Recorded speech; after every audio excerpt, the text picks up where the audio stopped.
So the other day, I was just minding my own business, surfing the internet, and I came across an article that I really have to show you guys. And it's because I originally thought it was one of my YouTube videos, but no.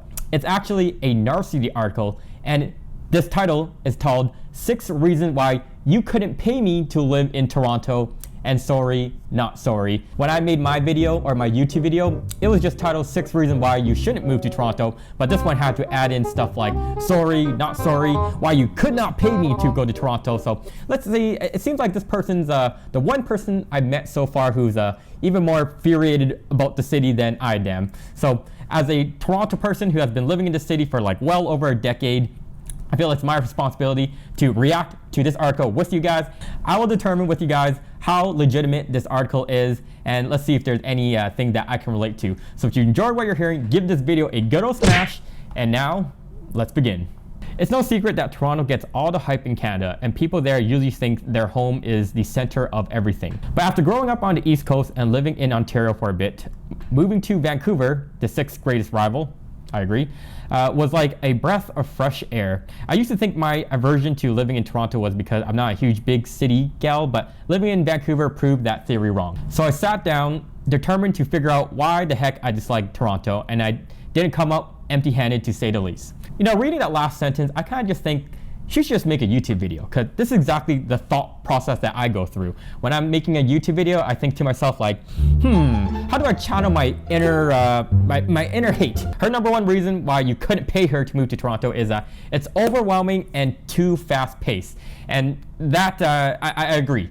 She lived in Ottawa and Vancouver, and neither is as overwhelming as Toronto. I also visited many other cities, and the ones I like best are nice and spread out. For the most part, I love places where I can feel like I'm not constantly surrounded by skyscrapers. In Toronto, it feels like everyone is moving a mile a minute, which is just too much for me. So I very well agree, moving to Toronto from a smaller city, it does take some time to get used to. And some people never get used to it, like even myself. As many years I lived in Toronto, I find myself getting myself away from the center core. You want to just think of Toronto as a New York, where it's pretty congested itself, but with that comes with many opportunities, and it's up to you, an individual, if they're actually using all the opportunities the city has to offer. If you're a type of person who kind of gets energy from other people, and you feel like when you see other people doing stuff, you also feel motivated, then being in a fast-paced city like Toronto is an advantage to you. However, if you're more of a laid-back person, you don't want to deal with the chaos of like constant people, traffic, then you probably don't want to stay in downtown Toronto very long. Scrolling down to the second reason, we have that Lake Ontario isn't the ocean, and those patches of sand aren't beaches. And based on this picture itself, actually, well, it doesn't even look like it's sand. It just looks like snow. Toronto in general is too far from the ocean for me. 2 of the 4 years that I lived in Ottawa were spent trying to convince myself that lakes were kind of like the ocean. I learned that nothing can replace the salty air smell and the wide open sea. I'll see my Toronto friends posting pics at the beach, but let's get real. That is a man-made patch of sand. Most likely she's referring to this beach in downtown Toronto by the water, known as Sugar Beach. And not that there's anything sugary about this beach at all. It's very man-made, very small, but surprisingly, I still see people very well who go there, lay there, get a tan. I will have to say, when I was out in Vancouver, there is that component of just being so close to the waters by the Pacific Ocean that it is pretty nice. Like there's a beach out in Vancouver known as Kitsilano, and there's a basketball court there. Lots of people run near the waters there, and it's so beautiful. So the third reason why she dislikes Toronto is that it's as expensive like Vancouver, but you don't get the perks. And let's see what she has to say below.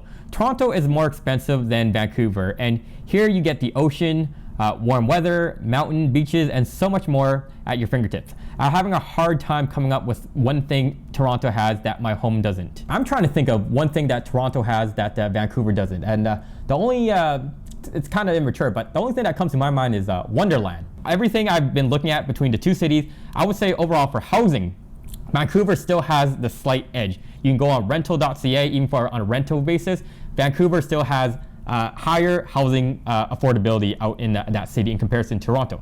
But I do understand where she's coming from, because what's an extra $200 for your rent at that point when you're paying like $2,500 versus like $2,600 or $2,700? But I will say, I will agree that you will get a little bit more out in Vancouver, where you get ocean, warm weather, mountain, beaches. But you also gotta mind you, Vancouver gets a lot of rain, and I don't know. I visited Vancouver a few times, and the times that I've been there, I find the weather really does bring people's mood down, or at least myself. The weather is a lot more moderate. Okay, you barely get even much snow in Vancouver, but I don't know. There's just something about rainy cloudiness that I'm just not a big fan of. Heading down to number 4, we have that people aren't as friendly, suggesting that I guess she's saying that Vancouver has more friendly people. It's actually kind of funny. When I was doing my research of potentially moving to Vancouver, I heard that like people in Vancouver were a little bit like more mean or very difficult to make friends out in Vancouver than in Toronto. So very interesting what she has to say. We have a little nickname on the East Coast for all of our Ontario friends, Ontarables. It's pretty funny. I should use that one. I'm not 100% sure if that's just my family, honestly, but most of my trips to Toronto have proven the term to be correct. In all seriousness, I do have some amazing friends from that city, but when you're walking around, people are not as friendly as they are in other places I lived. And I said this in my previous videos before. There's something about living in just any major city that because there's so many people, you're just treated as a variable. So people don't really have that familiarity because they don't run across you every single day. Whereas like when you're in the smaller city, you're more likely to run into the same people over and over again. So you're almost like forced to be nice.